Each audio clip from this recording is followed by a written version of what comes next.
gives very clear visibility and clarity in terms of what needs to be done or what need not to be done.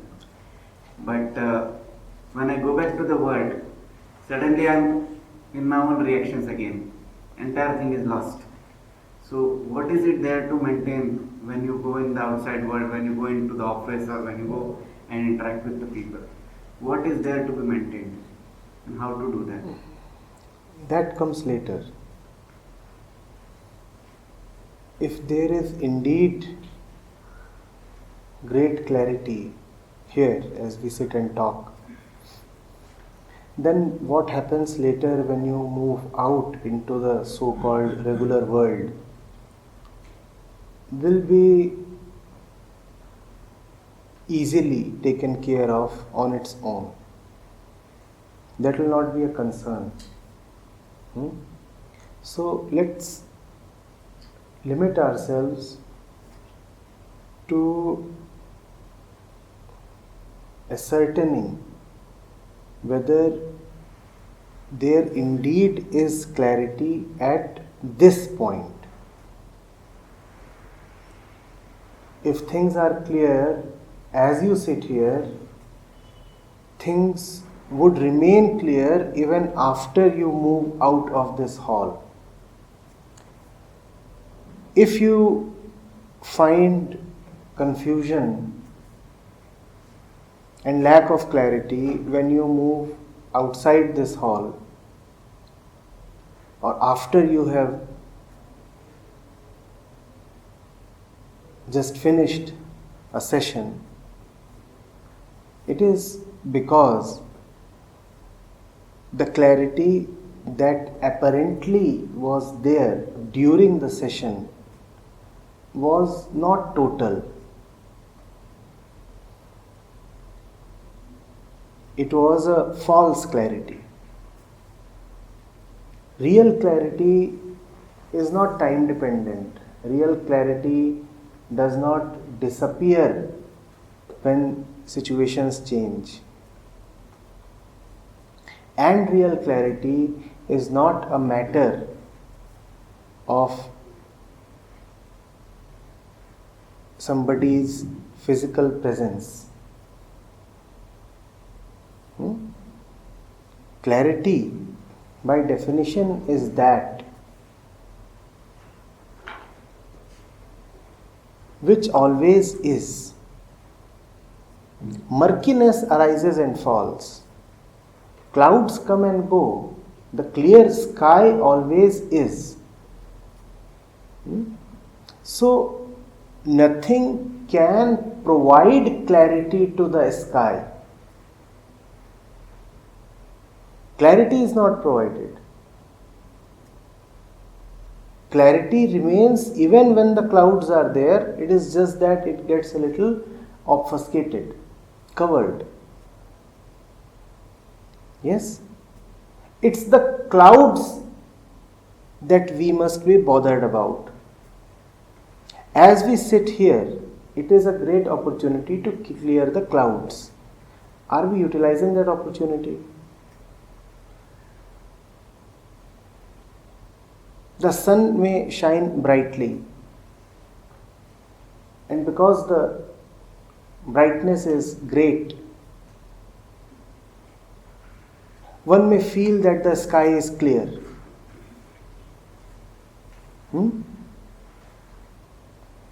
Or even if the clouds are there, they are harmless. One becomes a little complacent.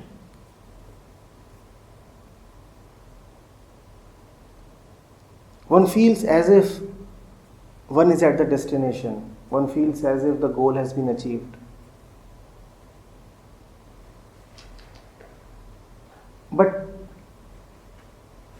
situations will change, and then all the clouds that appeared insignificant will again start asserting their presence. It is not that they have newly arrived. They were always there. They were there even when the sun was shining brightly. It is just that at that moment they were inconspicuous. And after the sun is gone, after it is a little dark, then you find that, oh, it's still quite murky. It's still quite hazy. That haziness is not something that has just happened. That haziness was always there. What we are saying is that even as you sit here and talk, or even as you participate in the singing, in the music, in the dancing, or even as you watch a video or read an article and get a feeling that it has helped you move into clarity, the feeling might be misplaced. The feeling might be just wishful thinking. The mind is eager for clarity, is it not? And when you are eager for something, it is but a common experience to visualize it even where it is not and even when it is not.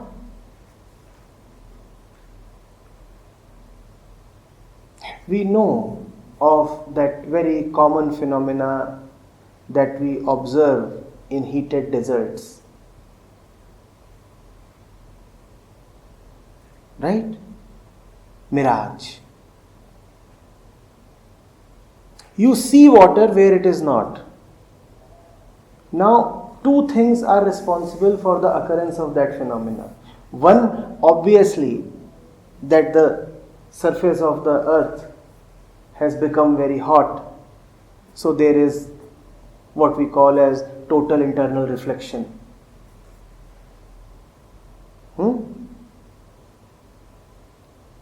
So one feels that there might be water there. But there is a psychological angle as well. It is not merely a physical phenomena. Physics alone cannot explain it. It has a psychological angle as well. The psychological angle is, often you are looking for water in a desert. In a desert, what else would you look for? So the moment you perceive a mirage, you want to be taken in, you want to be deceived. You are so desperate for water. You are so desperate for water that the moment something resembling water appears in front of you, you quickly want to believe that it is there.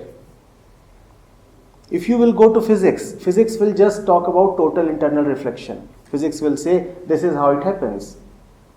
But if you go to man's mind, you will find it is a little more than physics.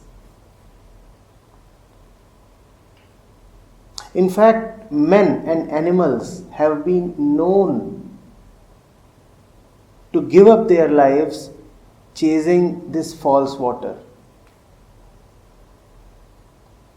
Physics alone cannot explain this extreme occurrence. When you are really looking for something, then the mind has a way of deceiving itself. You are so desperate, you want it to happen at any cost. Now the mind is looking for clarity more than anything else. So, just as the first signs of clarity arrive, the mind is so over zealous and over eager that it starts celebrating as if absolute clarity has arrived.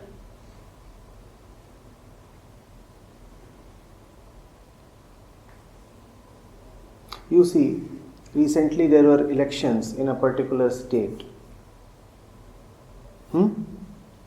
On on the day of the counting of votes, when the first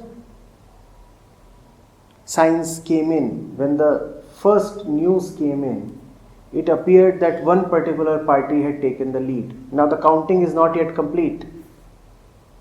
Only the first bit of news has arrived.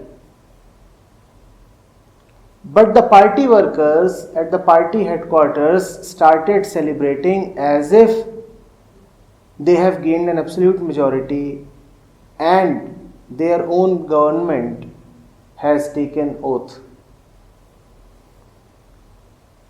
There were celebrations. Sweets were distributed. And there was music and firecrackers. Of course, within a few hours, the hopes were belied. And all the celebrations turned upon the ones who were celebrating. The sweets appeared like mocking the ones who were distributing the sweets. Music turned into noise. But this is how the mind operates. When it really desperately wants something, then as soon as the faintest news arrives, as soon as it gets even a whiff that its wish is being fulfilled, it takes it for granted that the wish is going to be absolutely fulfilled. It does not remain true to the facts anymore. It does not remain a detached observer anymore. It hops, it jumps, it exaggerates.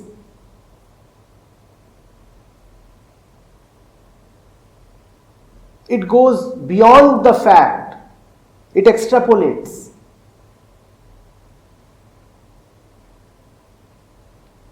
So when you sit here and listen to me, it is possible that the first signs of clarity start coming to you. But that is just the beginning. Man's conditioning is age old. Every bit of our being is conditioned. You really think that all of that will be wiped out by just listening to a few sessions?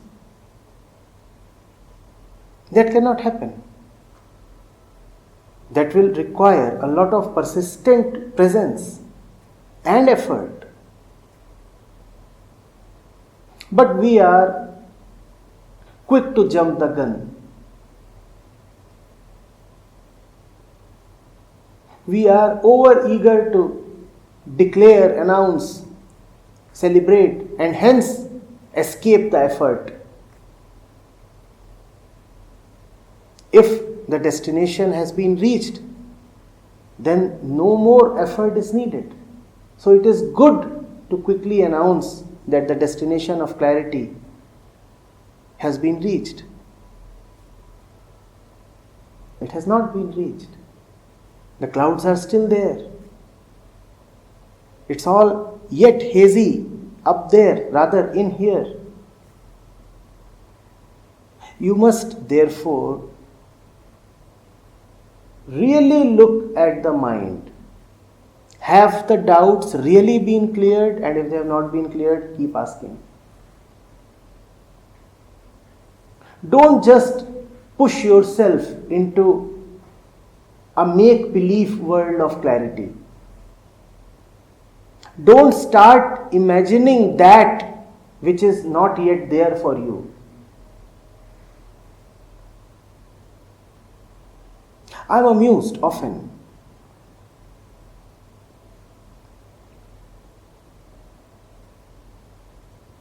After the sessions, our dear volunteers collect reflections from members of the audience. And sometimes what comes through in those reflections is quite extraordinary. People say, I have been enlightened in the past 2 hours. People say, all the accumulations of the centuries have been cleared away in this one session. Now this cannot happen. Obviously the fellow who is writing this is mistaken. Even I am not going to claim that by sitting through one session or even 10 sessions, you are going to reach that hyped state of moksha or nirvana or liberation. That which even I know to be impossible, how does it become possible for a few members of the audience? I fail to comprehend. Actually, it is not so difficult. We are so eager that we want it to happen at any cost. And that is all right. That is beautiful. The mind is so eager. The mind must be so eager. Liberation is obviously the worthiest of goals. It is your fundamental state. What else can the mind be eager for? The mind is eager to reach its own true nature. That is wonderful. But what is not wonderful and beautiful is that the mind pretends as if it has reached. This pretension is ugly. The desire is wonderful. You want the ultimate, there is beauty in that. But if you start claiming that you have the ultimate, when you are actually still entangled in the little, the limited, the petty, then it is falseness, then it is self-deception. We often fall prey to this self-deception. I repeat, it is great if the mind is enamored with the ultimate. Nothing more beautiful can happen to the mind. The mind is feeling an extraordinarily mystical pull. Wonderful. The mind is reaching its own dissolution. My God, beautiful. But if the mind starts claiming midway or even at the beginning of the journey that it has reached, then it is like somebody saying, you know what, I have died. How would you treat a man who comes to you and says, you know what, I am dead? He is a liar, he is a cheat. So it is not as if your clarity vanishes when you move out of this room.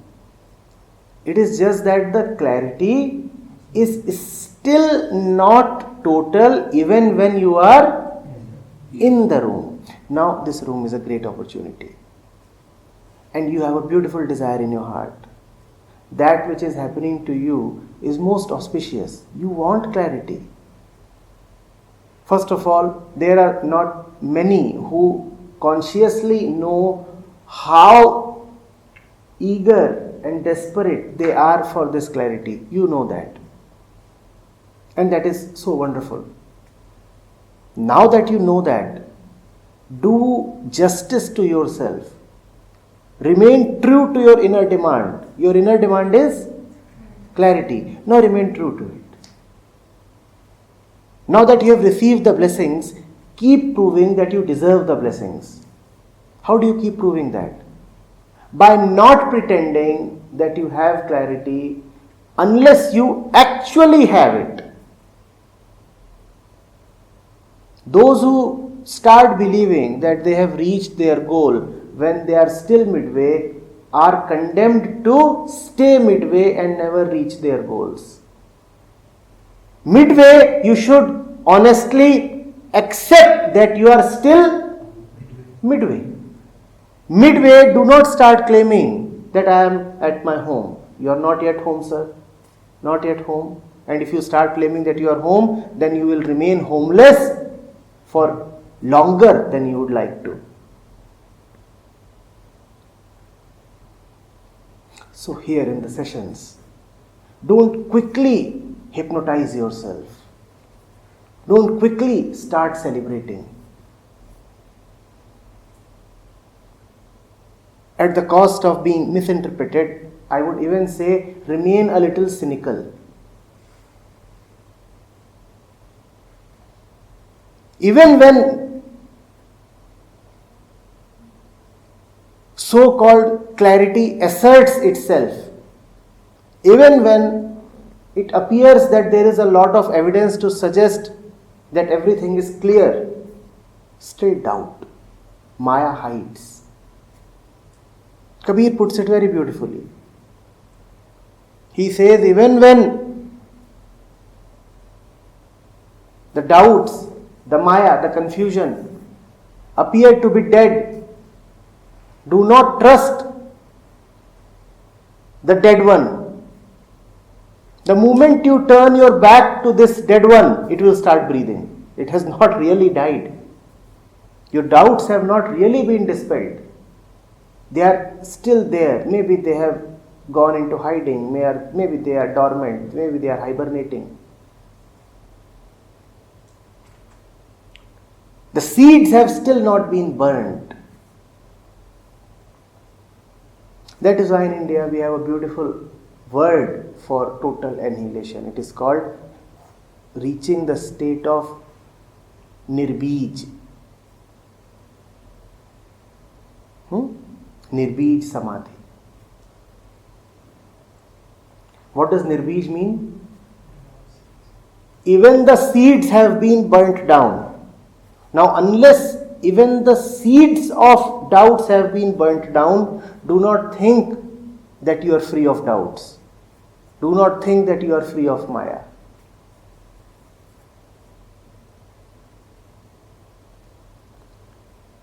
Samadhi, which is a state of total relaxation, can happen even when the enemy of Samadhi is still lurking within. In Zen you have the state of Satori. Satori is nothing but Samadhi that lasts only for a while. It is a glimpse of Samadhi. That can happen. It's like lightning that illuminates the sky just for a while. That does not mean that the sun has emerged. It is just a temporal phenomenon. Do not be deluded. Do not start celebrating too early.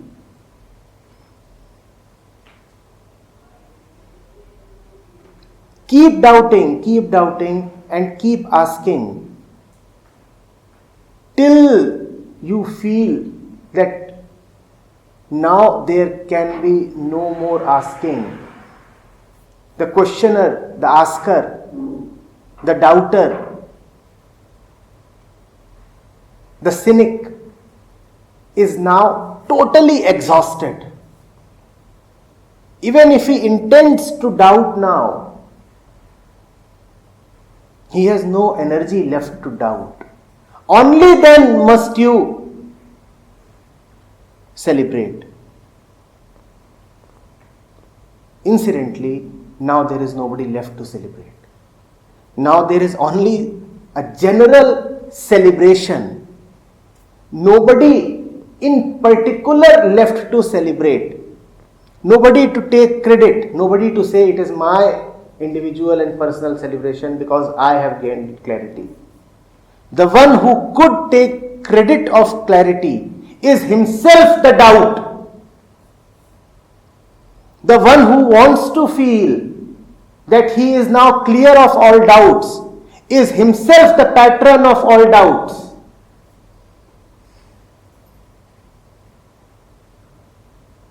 So when you would indeed be clear then you would not be thinking of clarity. Then you would not be claiming that you are clear. To be clear is to be also clear of the need to assert clarity. Now there is just the vast open sky. Nobody to talk about it. Nobody to take possession of it. Nobody who is identifying with a little floating cloud.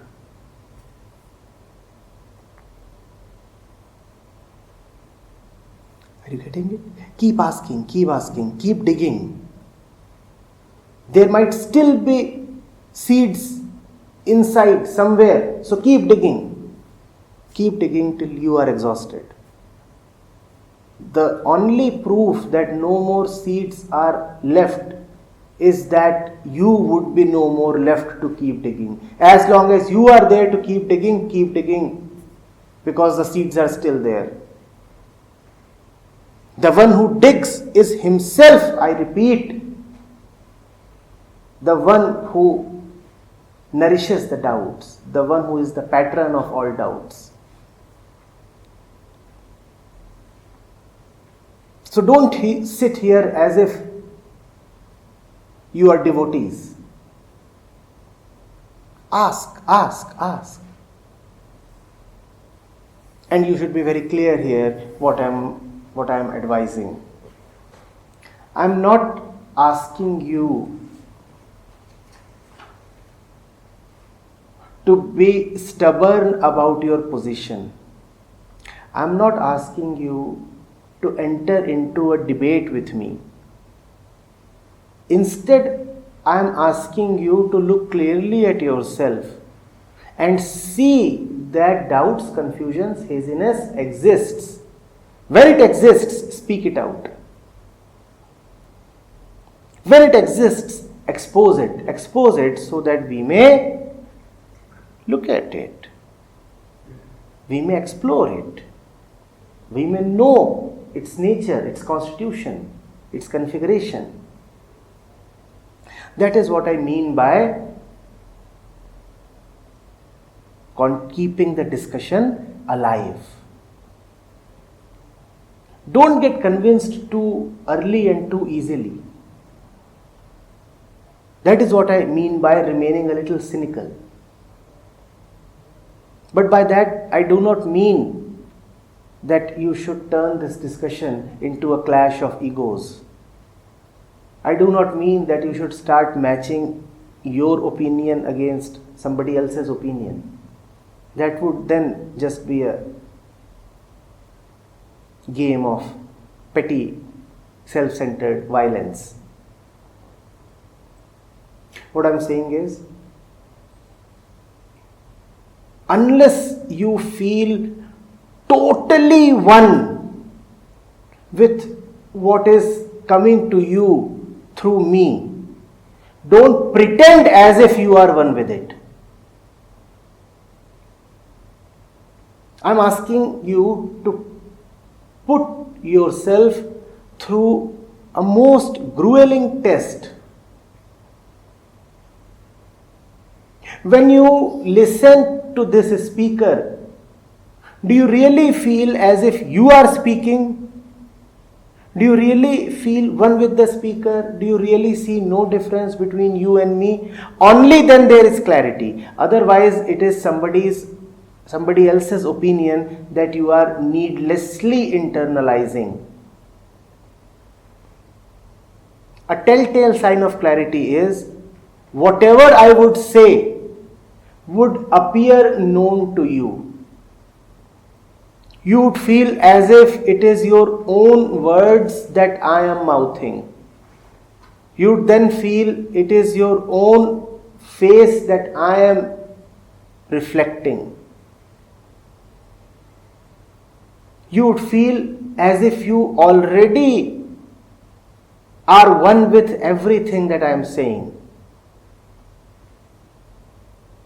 Then you can probably see that there is clarity. Otherwise, it is just a situation where you are being influenced by someone. One can be influenced by anybody, and I want to be the last one to influence you.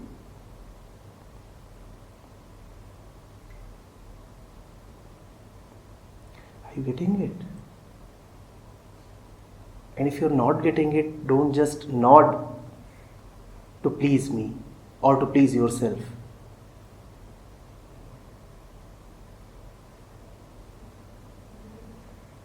My voice should not become your voice.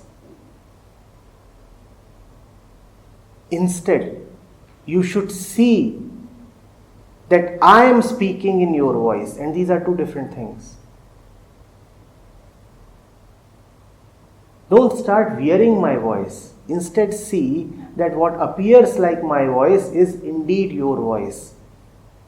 And as long as you don't see that, don't push, force or compel yourself to see that. It is not something that you can force yourself to do. It is like love.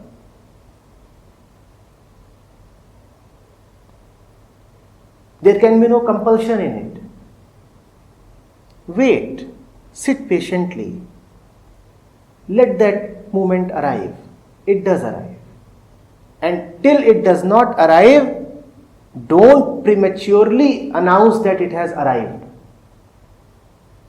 A baby that is born in the 6th month is unlikely to survive. Let there be a suitable gestation period. Let the birth take its time. Don't come up with the good news too early. Good news coming too early is just fake news. Or is it not?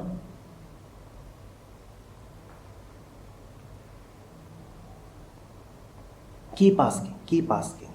Look at yourself, figure out the clouds, expose them. Then again look at yourself with a very sharp eye, relentlessly, objectively, in the most detached way. Keep looking at yourself. The more you look at yourself, the more then you will be able to figure out even the subtlest hint of clouds. The moment you detect them, ruthlessly expose them. Don't start practicing pity and compassion.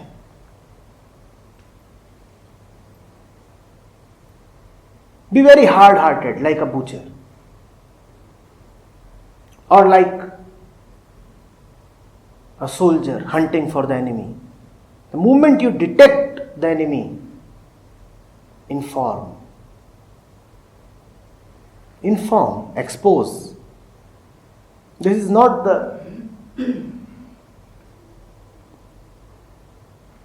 stage where you can practice forgiving kindness. And if you start practicing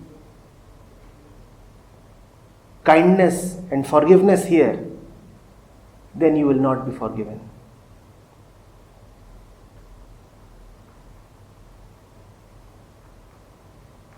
Be ruthless. See whether there is still a lingering doubt. See where the confusion is hiding. See what mask it is wearing. Expose it. Bring it out.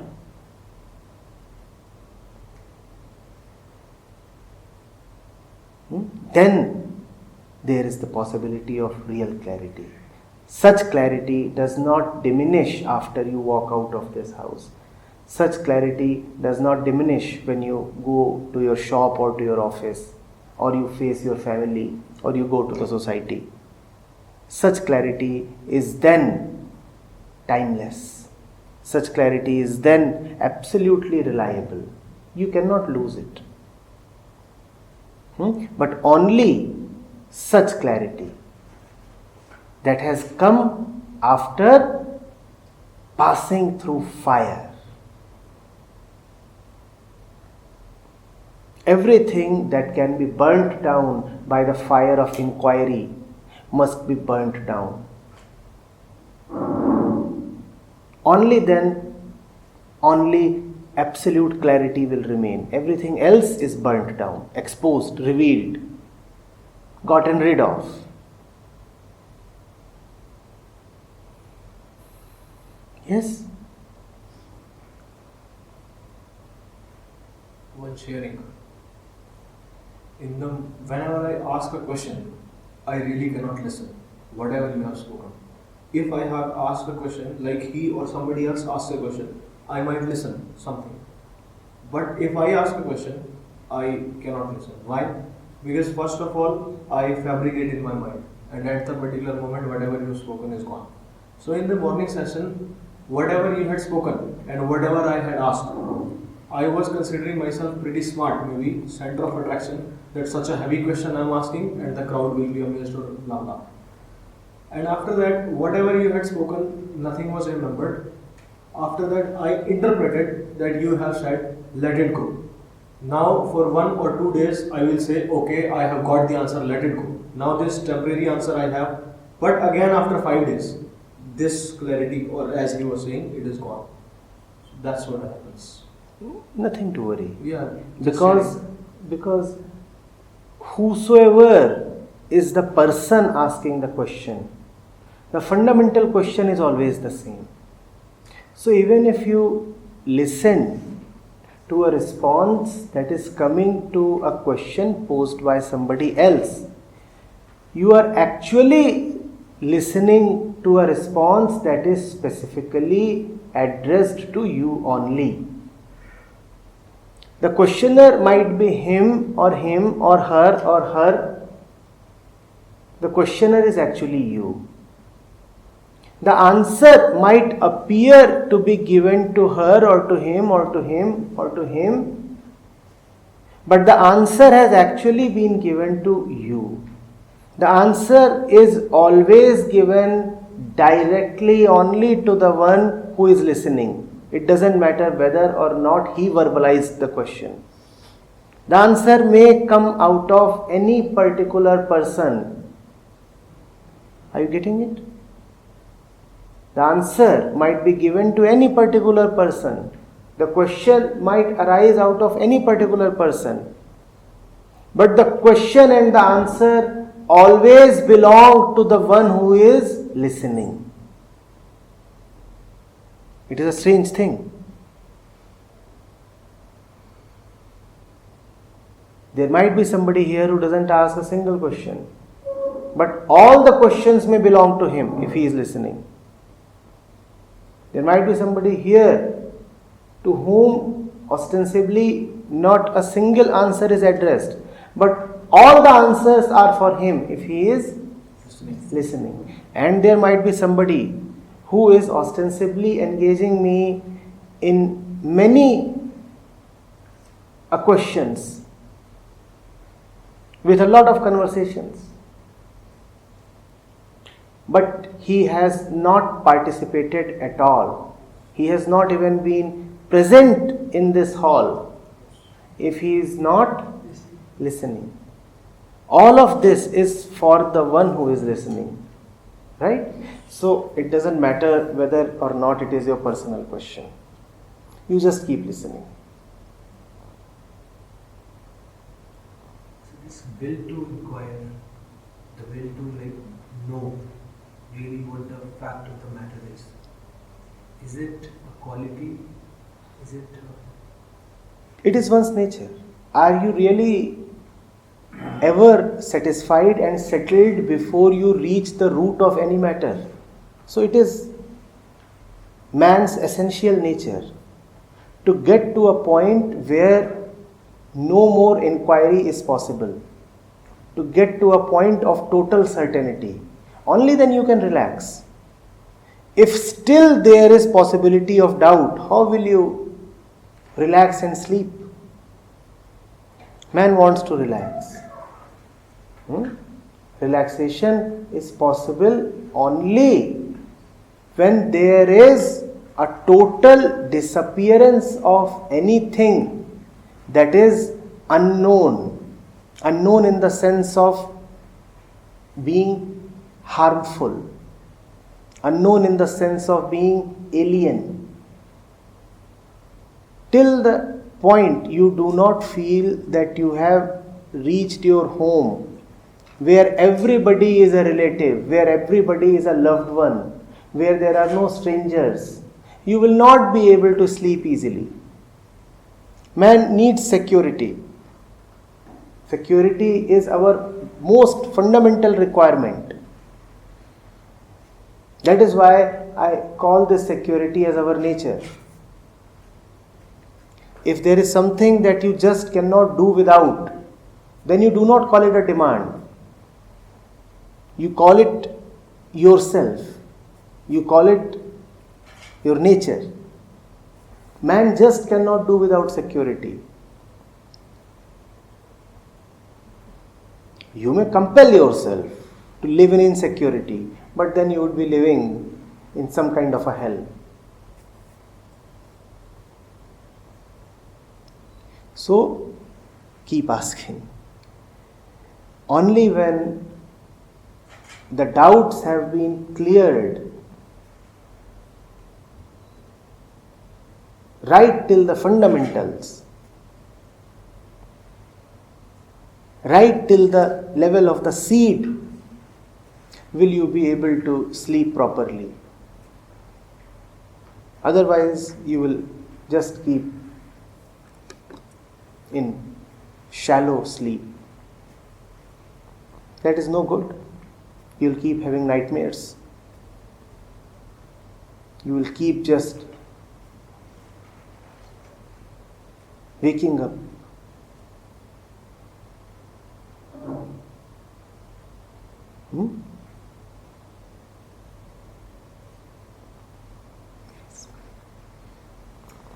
So I get the question about not having question, and you said now that just we have to keep asking, and there is a point where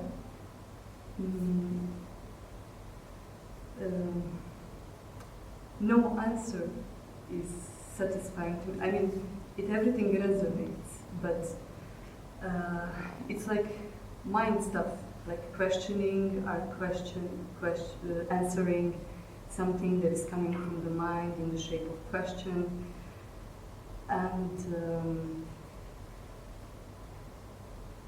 there is resonation, but also all this question can really brought us to somewhere. I mean, it can, like, peeling out our questions, our mind stuff, and like something beyond. I would say it's grace. I don't know what is it, but in some moment when. But you see, grace is always available. How do you? That's why I was wondering when you said it is journey.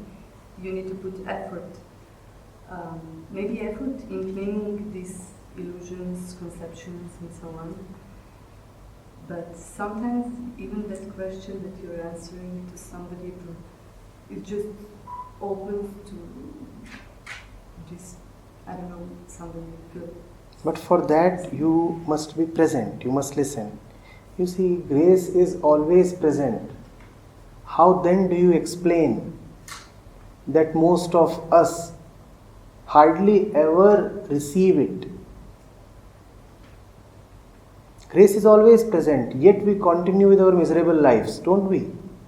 We suffer, we fight, we quarrel, we weep, we remain in conflict and doubt. And grace is there. In spite of grace, all this is happening. The reason is, grace waits for your consent, and you signal your consent by providing a clean space where grace can land. Grace is there knocking, but you have to signal that you are willing to let grace in. How do you signal that? You signal that when you say that I am prepared to expose all the mind stuff. You are very right, questions and answers are just mind stuff. But what if this mind stuff is persisting?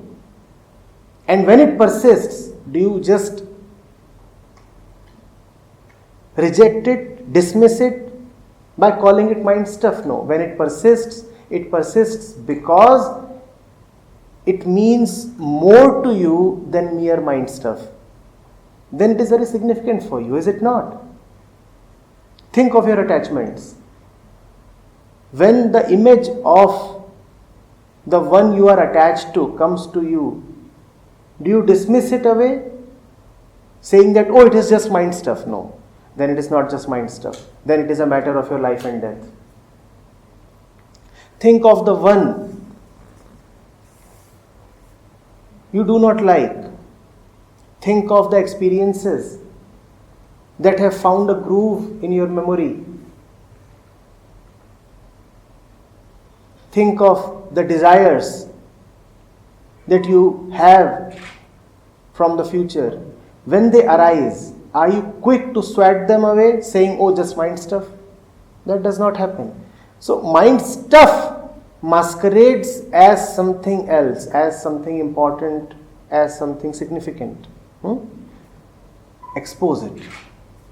Expose it.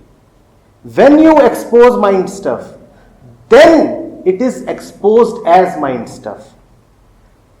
Go into the statement. Only when you expose mind stuff, that it is exposed as mind stuff. Otherwise, mind stuff remains. Otherwise, mind stuff remains as something significant, something material, something important. It even remains as a proxy of the truth. When you bring it out, when you lay it open, when you lay it bare, then you say, just mind stuff. Till the time you do not expose it, till the time it is able to find a nice cavity to hide here, it is not mind stuff. Then it is, oh my dear life, oh my dear kid, oh my dear dreams. Now, are your dear dreams just mind stuff? No. They are not. They are not. As long as they are your dear dreams and your dear memories and your dear life, they are not mind stuff. But why we are taking life so seriously? Because we take it seriously. It is not as if you have a choice. You take life seriously, that is a fact of living. And just questioning it won't make it go away. If it could go away by questioning, wonderful. But you must have questioned it 1,000 times, it still persists.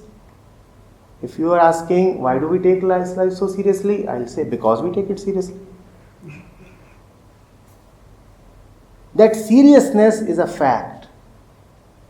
The thing, that mind stuff becomes more significant than mere mind stuff is a fact. Is it not? But is it illusion at the same time? Is it illusion in the same It is time? an illusion, but not when it is not an illusion.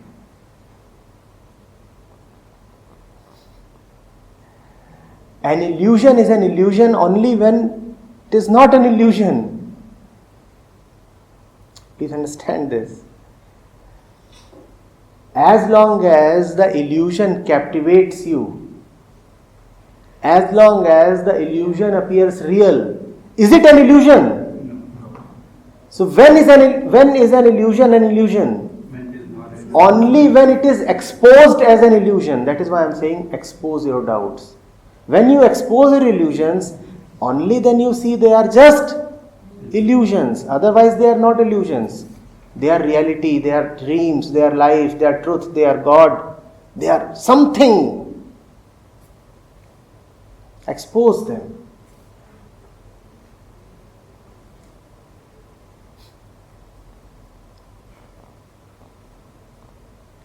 It is difficult. Because the moment you expose something, it may die. It is like exposing the roots of a tree, a little plant. You expose them and they die. You don't want to do that.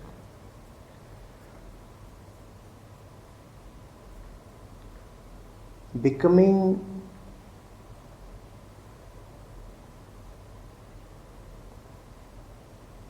obstructionless in front of the teacher or anywhere is most difficult. Obstructionless means?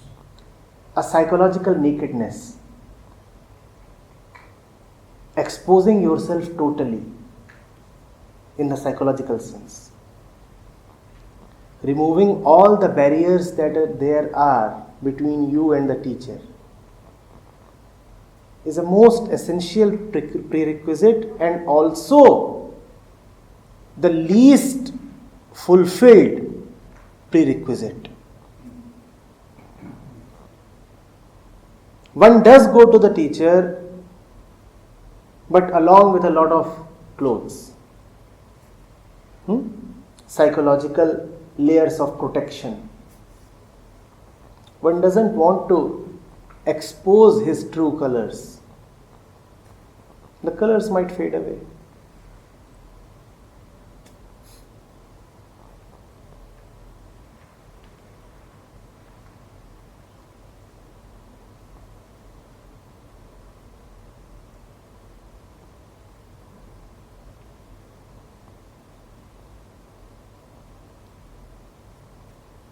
Our questions remain questions because listening is not there.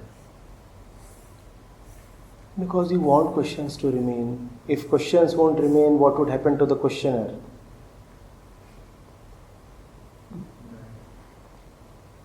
He would be jobless. Unemployment in India is severe. No social security. You don't want to be jobless.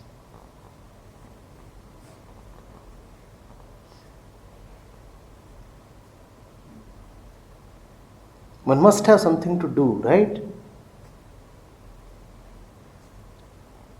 But that is exposing itself again, because question is still there. The question is still there, and that is good news for you. Is it not? I have something to do, something to struggle with.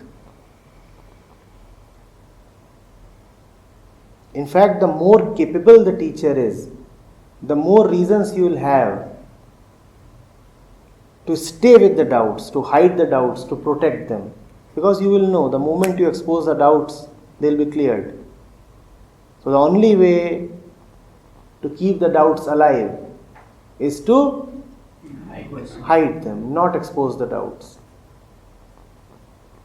So, superficially, you will keep saying, wonderful, I understood everything.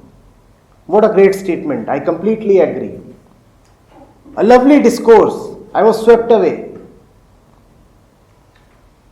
Wow, what clarity, I am illuminated.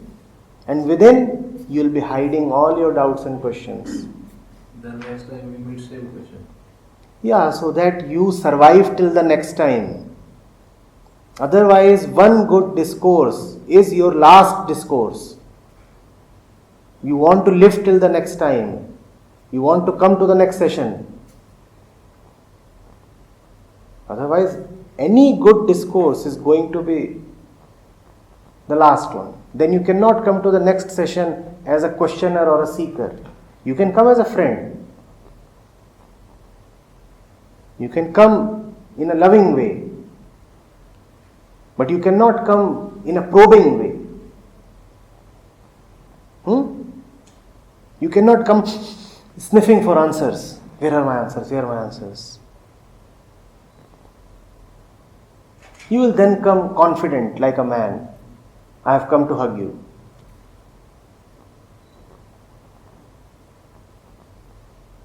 Most of us come like detectives.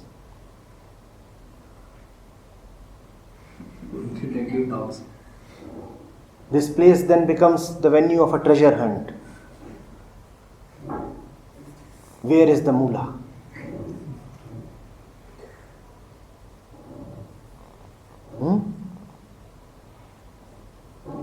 Expose. What are you really about? Come on. Show yourself up. Enough of niceties and formalities. Enough of the goody stuff. Show your real face.